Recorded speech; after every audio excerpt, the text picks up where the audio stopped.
My goodness, it is true. It is actually possible to write something that's actually good these days. And for the Star Wars franchise, no less. This is my review for Andor Season 2. And man, are you guys in for a treat.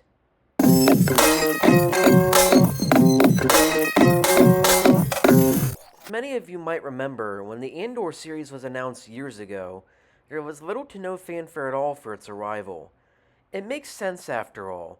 It's a Disney Plus series where a lot of television does go to die, focused on a guy people barely remembered in the Rogue One movie, especially since it was a movie where he died at the very end anyway. So honestly, who would care? Then the series hit, and by golly, it was actually fantastic. Granted, a slow burn compared to other Star Wars projects, but incredibly well written, well placed in Star Wars canon, well acted, perfect set design, even if some of the aesthetic goes against the Lucas mold, and it even outdid The Mandalorian, Disney's most popular project at the time. I know, quite a shock considering how great the season 2 finale hit with casual audiences and fans alike, but Andor outdid them all. Unfortunately, the viewership numbers when the series debuted were at an all-time low. Thankfully, that climbed after word of mouth became extremely positive, and for a well-deserved reason. Now Season 2 is out, which concludes the Andor saga and leads into Rogue One. So the final conclusion is, well, is Andor Season 2 even good? And I'd say mostly yes. And mostly yes because it doesn't exactly start out the strongest, but at least the rest of the season pays off. Also, spoiler warning who didn't see the show yet. Typically, a season of Andor has several arcs that takes place, usually about 3 episodes long. The first episode of an arc is the setup, the second is the continuation and building of things to come, and the third is the payoff, or the big bang, or action set piece, or whatever you want to call it, the big climax. The formula was broken at least once in the first season, but it's something that usually sticks throughout the rest of the show. The first arc of Andor Season 2 takes place 4 years before A New Hope. Andor is tasked with stealing a TIE Interceptor prototype, which I guess in lore would be new at the time, but unfortunately he crash lands on a planet where he's stuck with a bunch of disorganized, well, idiots. And you can imagine they are quite aggravating from the start.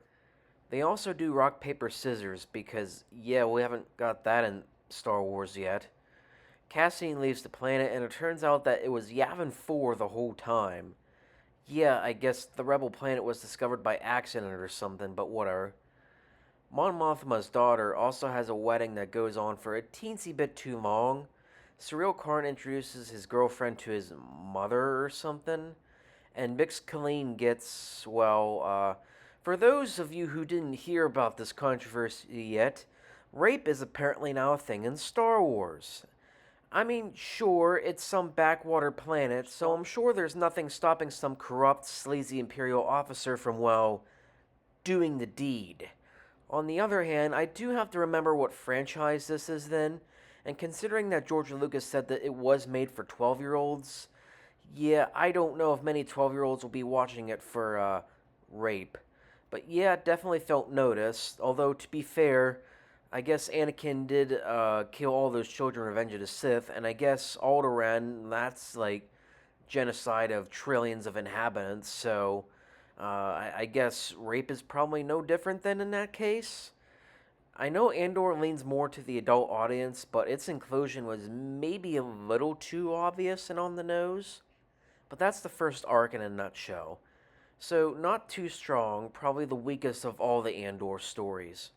Then there's the second arc, and for anyone complaining that the Andor series is too slow paced, and yeah, it is a bit of a slow burn compared to other Star Wars projects, being that usually everything else is pretty much fast paced, then this arc won't do many favors. It's better than the first arc for sure, but all it's really doing is setting up the Gorman conflict in the following arc. It takes place 3 years before A New Hope, and the Empire is basically taking advantage of the Gorman planet because of its minerals that could be used for the Death Star project, though that part wasn't revealed yet. There is also a rebel movement growing on Gorman, And due to the aesthetic used on the planet, the Gormans are really no more than stand-ins for the French, because remember the rise of the Nazi Empire in World War II? Otherwise, production design is really at its finest here, and you can really tell the show's expensive budget was well spent. Luthen also has Clea, his assistant, take out a bug, or what's called a listening device in the Star Wars world, in a museum somewhere because the ISB is catching on to him, and if they catch on to him, then he's caught and the whole thing is finished. And there's a nice heated exchange between the two of them. I must also say, I really like how Season 2 really evolves Clea's character. She goes from being Luthen's assistant and just another character in the first season to being a very good addition and expanded character in her own right. Oh yeah, Bail Organa also gets replaced by a different actor. I guess Jimmy Smits wasn't available for the show's schedule, so they replaced him with Benjamin Bratt instead. I know some people were okay with it, but honestly, maybe it's because I've just been so used to Jimmy Smits all these years that it's just too noticeable, and I have a hard time believing that Bratt is playing the same Organa character. I also forgot to mention that Orson Krennic is back in the series, and we get to see him at a time when he's an effective and intimidating Imperial officer. Then there's the third arc, the one with the Gorman Massacre, and man, this is exactly what I meant by you're in for a real treat, because my word, this is truly stunning stuff. When someone says that Andor is the best Star Wars show in years, this is exactly what it means. The editing for these group of episodes is so truly phenomenal. The writing is at its best, the acting is at its strongest, the musical score is, well, also at its strongest. Surreal Karn also realizes that he's been on the wrong side the entire time, but is too insecure to let Cassian kill Daedra, and then there's the realization that when Cassian asks who he even is in the first place, he realizes that he's not some big shot Imperial after all. He's just another disposable guy, barely a cog in a much larger machine, and he dies needlessly. Honestly, a perfect ending for the character, to be honest. The rebellion is also on Yavin now, and we see their struggles to keep the base a secret. Cassian's distrust of the Force also has a deeper meaning now, as he struggles to believe in a Force healer who is on the base. His girlfriend Bix also leaves him, though we'll find out why later. The last episode of the arc is actually the strongest of the entire show. We get to see both Imperial and Senate ramifications of the Gorman Massacre, with Mon Mothma giving the big speech that rails against the agenda of Emperor Palpatine.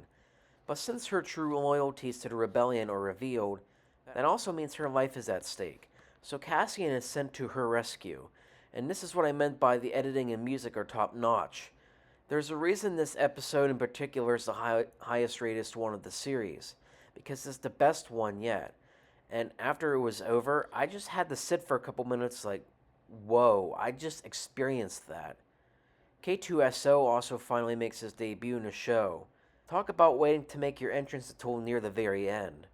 Then there's the last arc of the show, which is the lead into Rogue One, and we get to see how well covered up the Death Star's project was up until now, when one leak from one of Luthen's spies reveals everything we need to know, even if it means his own life. Daedra finally catches up to Luthen, the rebel known to the ISB as Axis, but his own life comes to a halt before she can get anything out of him. The scene in which she finds him is really neat, how Luthen knows he's been caught and simply plays it cool when she's in the room. Unfortunately, since Luthen knows this information that the Empire wants to squander, Clea has no choice but to cut his life support, giving her the chance to tell the rebellion herself. But wait, it's not over yet, because Daedra is finally punished for her constant meddling around, and the Imperial Security Bureau now knows of Clea's knowledge of the Death Star project, and with her alive, their big superweapon will become open knowledge. Cassian eventually catches up to her, but it leads to a big shootout at her apartment, and eventually they all go back to Yavin. However, the rebellion is still in disarray, very few take Cassian and Clea seriously, not quite the united front we're so used to in the original trilogy. I guess they haven't worked out the kinks yet with their rebellion. But then General Draven provides Cassian with another mission to go meet a spy on Kafrene, tying in nicely with Rogue One. But the series actually ends with Bix holding Cassian's baby, revealing that he actually fathered a child with her, making his character journey a lot sadder, being that he'll never come home to see her ever again since he goes kaput in Rogue One. And yeah, that's kind of it for Andor 2. So, as far as my overall impressions are concerned, the first part of the season, yeah, it didn't start out great, but I think it ultimately paid off at the very end, and I can almost forgive its misgivings at the start of the show. I'm not sure why it only took until this series for Disney to actually hire a decent writer on their staff, but I'm grateful nonetheless. It sure beats the Dave Filoni sludge we've been getting. And speaking of Filoni, now that the future is so entirely dependent on him now, I think I'll just cut myself a break and stop watching this stuff for a while. To be honest, I've been getting franchise fatigue for a while, and sometimes having a bunch of useless TV shows on the platform doesn't help. Star Wars best days are behind that, but at least there is one fluke called Andor to break that mold. I didn't watch the Skeleton Crew show yet, but honestly, who cares? I'll take Andor over Space Goonies any day anyway. It connects very well to Rogue One and A New Hope, with maybe a few exceptions.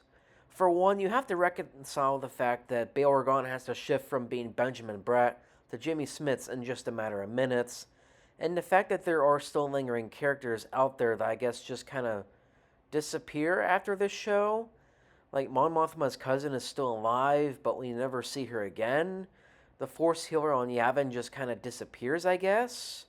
Or Clay, even. Is she just in the background the entire time at the Rebel Alliance? Like, whatever happens to her? At least we know Daedra's fate is sealed in the Narkina 5 prison, but now I guess these characters just kind of disappear, never to be seen again. Are they in the background? Will they be dead soon? Like, what happens to them? There is also one line in Rogue One that sticks out when Cassian is on the Kafrene system. He says, "I came as quick as I could," emphasizing that there was a fast urgency to be there. But at the end of Andor, he kind of just takes a slow-mo walk to his U-Wing.